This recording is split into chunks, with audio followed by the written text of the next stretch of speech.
Yo, dude, what up?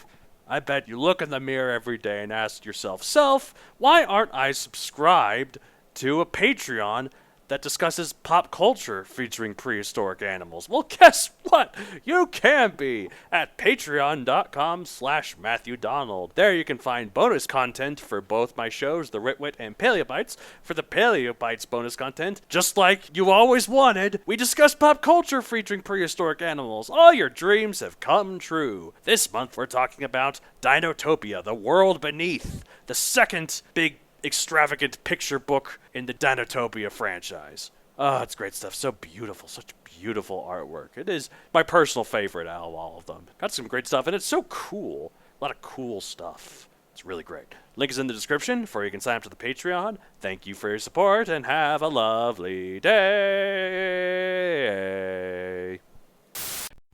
Roar. Growl. Snarl. Bellow. Welcome to Paleobites, the podcast more divisive than Pangea becoming Laurasia and Gondwana.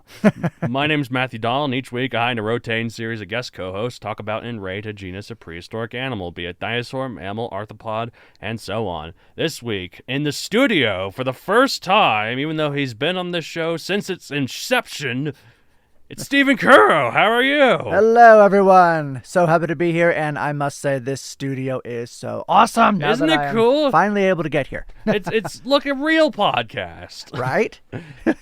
Yeah, like this place does like a community update, like every weekly thing. It's like new episodes from the community, and my stuff's on there.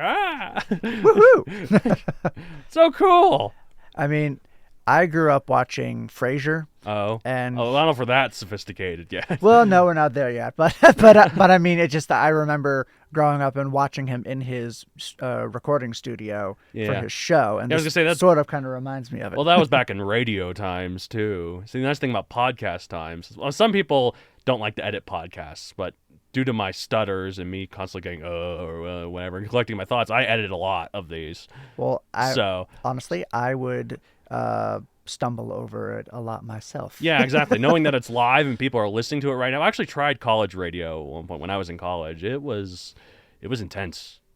So, but no, this I can edit in all mishaps, which reminds me I need to silence my phone so it doesn't ring, and I don't have to edit that out. If you want to swear, go ahead and swear, because I have a new Velociraptor swear censor thing. Have I shown you that before? Yes, you have. Yeah. Well, for any case, let's see, a dinosaur-related question I can ask you before we start. Man. So I just told you about the new scene coming up in Jurassic World Dominion. Yeah. Yeah, where we're actually finally going back to dinosaur times for the first time in the series. Which is really exciting. Yeah. So if you could, what animal would you like to see in it? What animal would you like to be in that scene the most? Ooh. Would you like there to be in that scene the most? I do kind of want to see the original Velociraptor. Yeah. I also kind of want to see the original Stegosaurus. I mean, okay. They're gonna. I don't know if they're gonna show the Jurassic, but no, it's just Cretaceous creatures. It is okay, Cretaceous all over, kind of like there's a T-Rex and a Giganotosaurus fight, but right. But, so that's not. Yeah, but it's a movie, so whatever. I had this thought that like most times when we go back to dinosaur times in a big movie like this or something, it's usually meant for kids. Like usually, because like what you need to be back in dinosaur times is either talking dinosaurs as the main characters or time travel, and both of those are inherently kiddie sort of things for a lot of people. So for the most part, yes. Yeah, and so if it's like, and that's when it's entertainment based. I mean, like Walking with Dinosaurs doesn't count because it is entertainment, but it's also a little educational. It's kind of educational, yeah. I mean, nowadays less so, but there's also Dinosaur. Yes. But that's also entertainment, so... And it's for kids, again. So the point is when they mix and match creatures from different eras, it kind of is more forgivable if it's a kid's thing. Yeah, that's what I noticed. Like with Land Before Time. Yeah, exactly. Wildly inaccurate in terms of species together, but it's a kid's movie. It is a kid's movie. And to be fair, the movie was accurate. And I've said this before on the show a lot. The movie was accurate in terms of when the dinosaurs it did depict, their designs were accurate. That's true. Back in the 80s and 90s. Yeah, exactly. Like I think I've definitely told this on the show before, but for any repeat listeners, Land Before Time is the first dinosaur movie to correctly have the long necks have their tails perpetually off the ground. Because this is back when it was like, well, they dragged it everywhere. Thank you, Steven Spielberg and George Lucas. Yes. Anyway, so you want to see the Velociraptor and the Stegosaurus? Yes, those are the two that immediately come to mind. If we're specifically thinking Cretaceous, Velociraptor, or maybe the Triceratops. Ooh, that could be cool. Yeah. Maybe they could have a montage of it. Like, you just see these dinosaurs, and then a mosquito just keeps biting them. And then, that would be a good way to do it. Yeah, so... Get through all of the big one, all of the iconic dinosaurs, but yes. Then sneak in a few new ones, too, as well. Yes. Well, I've been told this Jurassic World Dominion one's going to have 7 new species for the franchise. Excellent. In the opening scene alone. Good. So the ones that have been confirmed are Oviraptor and Moros and Quetzalcoatlus and Giganotosaurus and Dreadnoughtus and...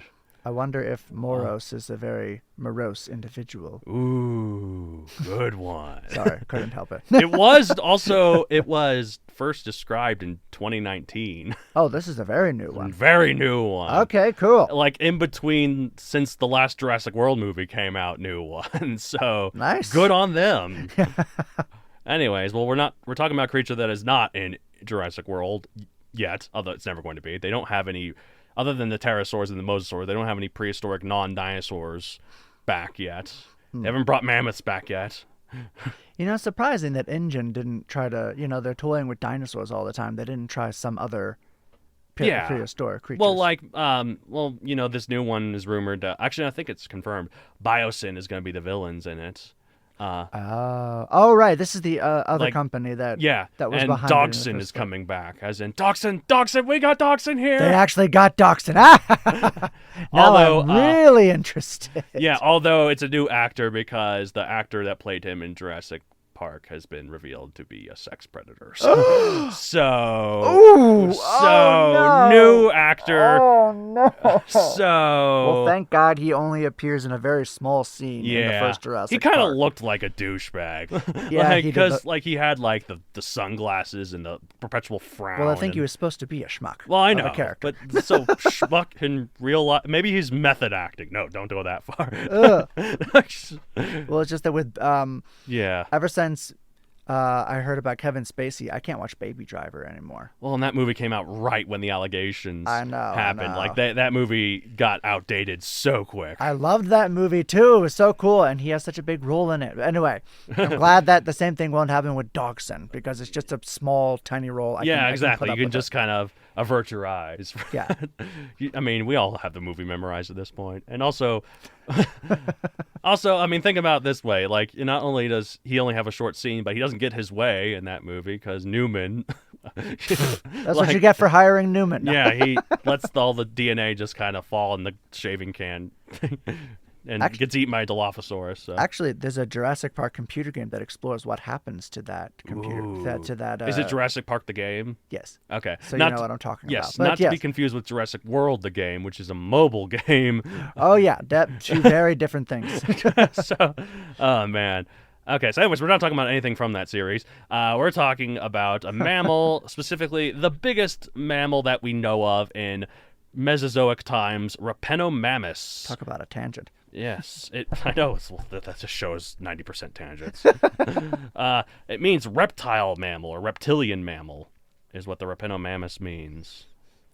Reptilian mammal. Yes. So, because he ate reptiles? Well, there's more reasons that we get into here. Like, more specifically, like, since it was such an early... Like, this was pre-placental mammals. So there is a distinct chance it might have laid eggs. Oh, and not laid eggs like in a monotreme way. Like, just this was before mammals started, using placentas. So this is a non-monotreme egg-laying mammal, potentially. Potentially. Okay, interesting. So... yeah, that's weird. It's very bizarre to think of. You just don't... I mean, the closest that we have to those creatures are the monotremes. Yes. So... which were quite diverse back then, too. So there were monotremes back then. This was not one of them. Well, what it was, though, was a gobiconodontid. Gobiconodontid. Interesting. A family of pre-placental mammals from the mid-Jurassic to the late Cretaceous. Huh. So this is a group of mammals that also died to the meteor. Size, here's the biggest mammal of dinosaur times, 3.3 feet / 1 meter long. For dinosaurs, that's pretty impressive. Yeah, 26 to 31 pounds, 12 to 14 kilograms. Now, that's way less than a dog weighs, but 3.3 feet is about the size of like a medium-sized dog, right? I mean, yeah, I would say so. I mean, like my parents have a dog who's so cute and so smart, and he's a mutt. I think he's about 3.5 feet long. wait, what was the weight again? He's way heavier than this, but the weigh's 26 to 31 pounds. That's what I have. 26 to 31. That's a skinny dog, if it's that's. That's actually around what my dog, my golden doodle Nell, weighs. Oh, okay. Yes. Okay, so imagine, for you specifically, listeners, imagine whatever dog that is. And so, diet, carnivore. Time, early Cretaceous, 127 to 123 million years ago. Location, China. Described in 2000. So this is a 21st century one. Pop culture appearances. There was a brief appearance of them in the Korean dinosaur film The Dino King. Have you seen this? It's on Netflix. No, I'll have to look that up. Okay, it's mainly just entertainment based. It's not. It's back in dinosaur times, but it counts. Yeah, like it's an appearance. They have a lot of cool dinosaurs, but they kind of mix and match. Like it's a Tarbosaurus and a T-Rex together, and like there's a Repenomamus, and then there's Therizinosaurus, and there's Mosasaurs. It's kind of all over. But well, there is a certain book series that I know of where this creature appears. What's it called again? Oh yes, it's also in my book Mesozoic: The Primeval Power, where I deliberately oversized them a bit, and only just a bit though, and made them a lot scarier for the shock value of having a swarm of mammals eating armed dinosaurs. Exactly. So like the villain in my second book, Mesozoic: The Primeval Power. She knows how scared people are of dinosaurs are of the mammals. Like they're kind of how we are of insects. Like they're too different. They're too weird. They're just so weird, right? Yeah. Right. So she exploits that by taking the Repenomamus, which is normally, preys upon like small baby dinosaurs or lizards or whatever, and trains them to hunt together and attack on command, which means they can swarm an armed dinosaur. Exactly. I mean. Sorry if this is spoilers, but Yes. I mean, Olajax, who was one of my favorite characters, by the way. Yeah. I mean, he's a big Giganotosaurus, and he gets taken down by these things in the end. Yes. Which Spoiler alert. Yes. Spoiler. So you did say, I don't know if this is a spoiler. You just said a flat out spoiler. Sorry. It's okay. I'll keep it in. You know what I meant. That was most definitely a spoiler. And also, he was like the villain that was kind of funny too. So right, he was the comedy relief. Yeah. So I had him killed off in what TV Tropes calls the sudden sequel death syndrome.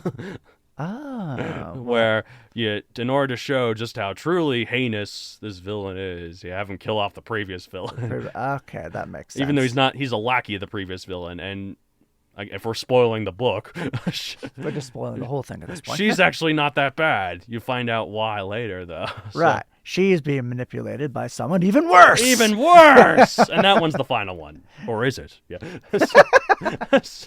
Okay. But anyway. But yeah, so...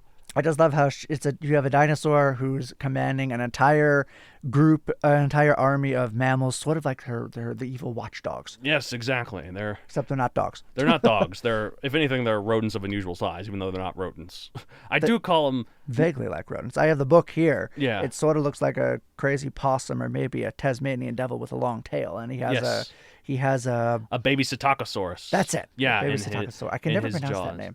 Yeah, it's Psittaco. The P is silent, like pterosaur. Right. Okay. It means parrot lizard. In fact, I think my cockatiel, her scientific name is Psittacus something, nymphicus, I think, or something like that. Oh. I think. Anyways, so all right. So mammals during the Mesozoic were quite small, and Repenomamus was no exception. But in terms of Mesozoic mammals, Repenomamus was a giant. It was a full meter in length, like a medium-sized dog, like we said, making it the biggest mammal that we know of in dinosaur times. On top of this, fossils have been found with baby Psittacosaurus in its stomach. So that picture there of it eating the baby Psittacosaurus is not just artistic license. No, we have literally found evidence of Psittacosaurus bones in its stomach. Meaning this mammal actually preyed on certain small dinosaurs. How crazy is that? Very crazy. You would assume the mammals are the one getting eaten by the dinosaurs, but this instance, the dinosaurs are the ones getting eaten by the mammals. Exactly. The mammals get their revenge. Well, I remember I used to have this book called After the Dinosaurs, which talked all about rise of mammals and blah, blah, blah. And it briefly touches on dinosaurs. Mm-hmm. And I remember that it talked about how the mammals were so small and insignificant and all they could do was hide. Right. And I mean, sure, that was largely true. Mm-hmm. But now that's not the case for all mammals anymore. It's true. That's true, absolutely. And also, I just, one thing I really like in dinosaur fiction is when they manage to incorporate mammals into it, like big mammals, by some sort of time anomaly or some sort of other thing. Like, I think it's really cool. Like, that's why the third Ice Age movie is my favorite, because there's this, you have these Ice Age creatures in with the dinosaurs. And there's a scene where the Smilodon, character takes on the Guanlong dinosaurs. That's so cool. Saber-toothed cat. So much fun, yeah. It is fun. And, you have a weasel whose big nemesis is a giant Suchomimus. Hello, Rudy. That movie's on Disney Plus now, so I've been watching it. Excellent. Yeah. Like when Manfred the Mammoth, he's like, I liked it better when you guys were extinct. I love how knowledgeable these mammals are of prehistoric times. Like, they mention dinosaurs, in the second movie. Like, how do they know? It's a good question. And then when the dinosaur first pops up to get its babies and that, Ellie, Manny's mate, is like, aren't they supposed to be extinct? I'm like, how does she know? Maybe mammoths were the first paleontologists. I don't know. Oh, yes. Well, it just seems to be common knowledge, too. In the second movie, when they're talking about, maybe Manny's the last mammoth, that was that whole subplot there. He was like, mammoths can't go extinct. They're the biggest things on Earth. And then this bird, it's funny because it's a bird, is like, well, what about the dinosaurs? And then Manny's like, the dinosaurs got cocky. They made enemies. With an asteroid. No. Yes. I think it's funny that the bird is the one that says, what about the dinosaurs? I wonder, excuse me, I wonder if maybe they're passing down legends of dinosaurs. Ooh, yes. Yes, indeed. And I mean, isn't it in the fifth one, which I haven't seen? Oh, the fifth one is ridiculous. They're all ridiculous, but that one just goes way off the rails. But don't they have, pictographs of with the legend of the asteroid that's supposed to hit and whatnot. So maybe, I don't know, maybe that's how they... Yep. I'm grabbing for straws here. Well, they also have magnetic asteroids that emit purple glows and Sure, why not? Yeah, it's pretty crazy. Somehow they had Neil deGrasse Tyson as an astronomical consultant on that movie. I don't know if they listened to him. Anyways, I bring this up though as well as because there's another one where there's another instance in the Skull Island book from the 2005 King Kong movie. Oh yes. Yes, so the world of Kong, natural history of Skull Island, one of the, there's a lot of dinosaurs and other sort of creatures there, but one of the other mammals that's on there, rather than just Kong, is a descendant of the aurochs. And it's gotten bigger and meaner to try and combat. So, there's a illustration in this book of it, kind of warding off the venatosaurs, which are the raptors that hunted the brontosaurs in the movie. So that's just kind of cool to imagine these dinosaurs hunting this mammal and the mammal kind of fighting back. I'm not going down without a fight. Yeah. And an auroch probably would be able to take on some raptors. So even maybe those big, scary Skull Island ones. Which is the aurochs again? Aurochs. It's not quite... Oh, you mean like the cow? Auroch. Yeah, like the cow. Yeah. I always thought it was auroch. Okay, well, auroch then. We'll verify that. Aurochs ends in ox, so that's fine. It's true. It's a big cow. Yes. Yeah, so this is like a big cow. Yeah. Anyway, so Repenomamus had what's called an epipubic bone, which sounds kind of dirty, but it's a pair of bones projecting forward from the pelvic bones. The point of this is that marsupials and monotremes have these bones, but placental mammals lack them. Oh, interesting. So it's sort of like the tailbones. Yeah. In relation to us. Yeah. Well, it's like This means that Repenomamus was either a marsupial, a monotreme, or some other group of mammals that has no modern descendants. Either it laid eggs or had underdeveloped young, like a marsupial. So Right. So we just don't know as of yet. No. And which is interesting. The sad thing about these things, we don't know as of yet. There's such a high chance that we'll never know.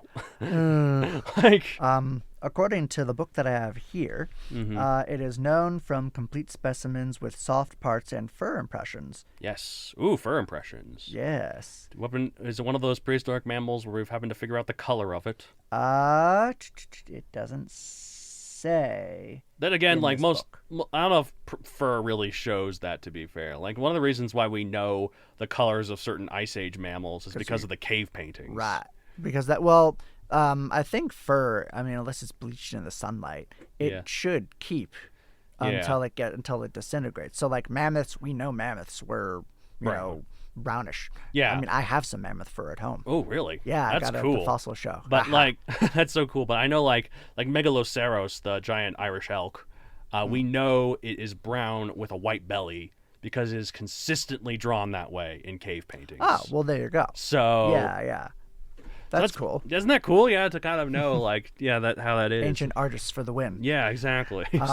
With as far as Repenomamus goes, I think it's just the fur impressions. So I don't know. Like, we have an idea of what the fur coat looked like texture-wise, but not color. Okay. As of yet. Okay, cool. Anything else in that book? Because I actually wrote. Okay, so a little peek behind the curtain, listeners. We've been planning these episodes for a long time because we were going to record these pre-COVID, and then COVID happened.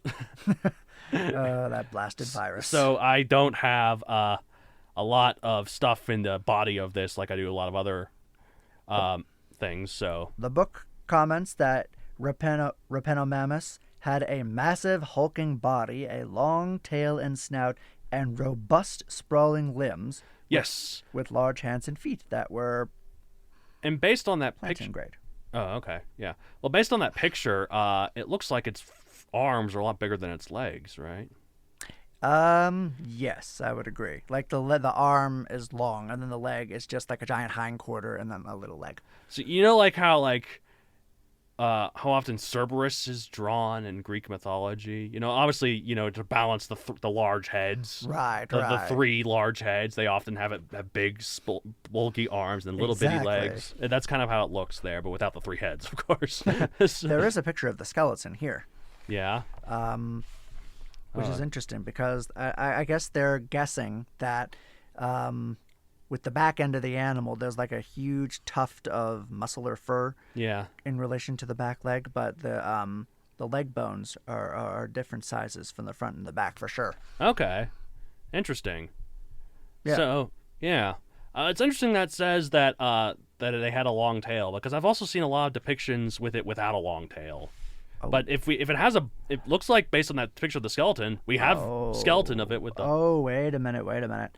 Forget everything I just said about that skeleton, because apparently that was the skeleton of a different mammal. Whoa! Okay. Okay, this page, I don't like the way this page is organized. Okay, so what mammal is that? So we can talk about it in a future episode. Apparently that's Jeholodons. Okay.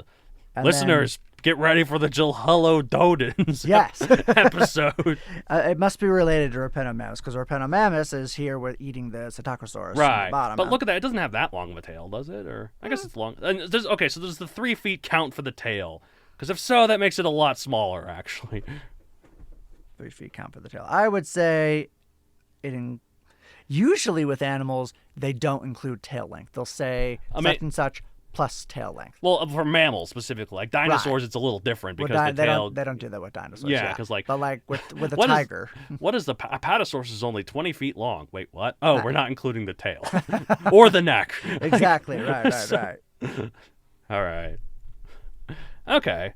So that's cool. Anyways, let's rate it 1 out of 65 million. Everyone's favorite part of the show. So I'm gonna give him a 55 million. 55 million? Yeah, that's about what I was thinking. He was scrappy. Scrappy and cool and took on dinosaurs.